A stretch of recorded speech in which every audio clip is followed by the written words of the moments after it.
நான் வரும்போது 2 பேரா நானும் என் தோழி மட்டும்தான் இங்க போராட்டத்துக்கு வந்தோம். வந்து ஒவ்வொரு நிமிஷமும் எப்படி போராட போறோம்னு தடையை எதிர்த்து போராடணும்னு வந்தோம். ஆனா இப்ப இத்தனை இளைஞர் அணி மக்கள் எங்களுக்கு துணையா இருக்கும்போது ரொம்ப ரொம்ப சந்தோஷமா இருக்கு.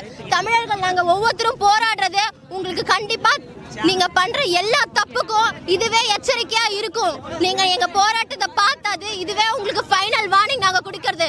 பீட்டா ஓடி போயிடு, செருப்பாலேயே அடிப்போம். நாங்க கண்டிப்பா சொல்லிட்டேன்,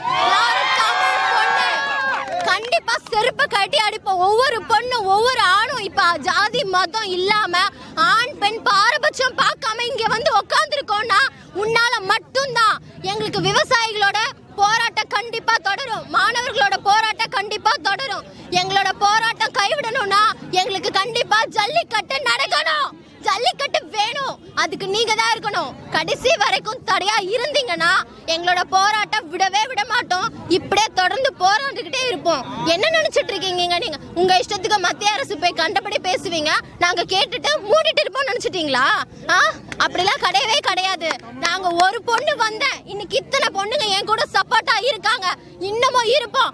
லட்சம் ஆரம்பிச்சு கோடியில போய் முடியும். நீ பாரு, உனக்கு சவால் விடுறோம், நீ தான் மூடிட்டு போற, எங்க கிட்ட தோத்து போற. முன்னாடிலாம் தோத்து போறதுக்கு நாங்க ஒண்ணு சும்மா கூட்டம் கிடையாது. தமிழர்கள், தமிழ் மக்கள்லாம் என்னன்னு உங்களுக்கு காட்டுவோம். எங்களோட மொத்த புரட்சியும் இதுல உங்களுக்கு காட்டுவோம். ஒவ்வொரு நாட்டிலயும் நீங்க தமிழர்கள்னா இலக்காரமா நினைக்கிறீங்க. தமிழ்னா என்ன, தமிழ்னா என்ன, இனிமே ஒவ்வொருத்தரும் பயப்படணும். 5 நடுங்கி ஓடுவீங்கடா நீங்க அத்தனை பேருமே. போதும் போதும், பொறுமையா இருந்தா ஓராடிட்டு இருக்கீங்க.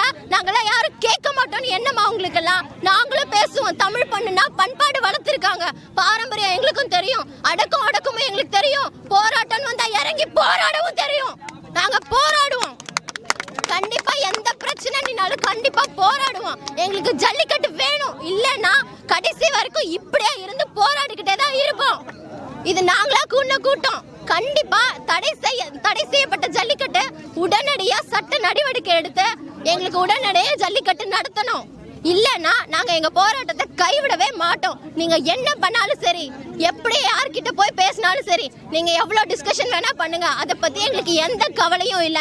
எங்களுக்கான தீர்க்கமான முடிவு வர வரைக்கும் எங்களோட போராட்டம் தொடரும். இன்னும் தீவிரம் அடைஞ்சுக்கிட்டே தான் இருக்கும். எங்களோட போராட்டத்தை நாங்க நிறுத்த மாட்டோம். இப்ப இருக்க ஆயிரக்கணக்கான பேர் இருக்கோம், நாளைக்கு இதே காலையில இன்னும் லட்சக்கணக்கான பேர் தமிழ்நாட்டுல இருக்க ஒவ்வொரு மாவட்டத்திலயும் பிரச்சனை நடந்துகிட்டே தான் இருக்கு. இது உங்களுக்கு கொடுக்கிற நாங்க வார்னிங், கடைசி எச்சரிக்கை. இந்த எச்சரிக்கையை மீறினீங்கன்னா செருப்பு பிஞ்சு போயிடும். நாங்க போராடிட்டே தான் இருப்போம், சரியா? பீட்டாக்கு பேட்டா செருப்பு கண்டிப்பா பியும். நாங்க மாணவர்கள், நாங்களும் பொறுத்து எழுந்துட்டு இருந்தா நீங்க என்ன ஓராடுறீங்க? எங்க இருந்தோ நாட்டுல வந்து எங்களையே நீங்க ஆள பாக்குறீங்களா? நாங்க தமிழர்கள் தாண்டி இந்தியர்கள், ஒவ்வொரு நாட்டுல இருக்கவங்களும் தமிழர்கள் ஒவ்வொருத்தருக்காக போராடிட்டு இருக்காங்க. இன்னும் இந்த போராட்டம் தொடருதுன்னா அதுக்கு ஒரே காரணம், ஜல்லிக்கட்டு நடக்கணுங்கிற ஒரே ஒரு குறிக்கோள். அதை நீங்க எங்களுக்காக செஞ்சுதான் ஆகணும். நீங்க என்ன வேணா பண்ணுங்க, இல்லையா அரசு வந்து உடனடியா சட்ட நடவடிக்கை எடுக்கணும். அப்படி நீங்க எடுக்கலையா கண்டிப்பா அதையும் உங்க சட்ட தடைகளை மீறி நாங்க போராட்டம் நடத்தி ஜல்லிக்கட்டு நடத்துவோம். உங்களால என்ன பண்ண முடியுமோ பண்ணிக்கோங்க. இதுதான் எங்களோட கடைசி போராட்டம்.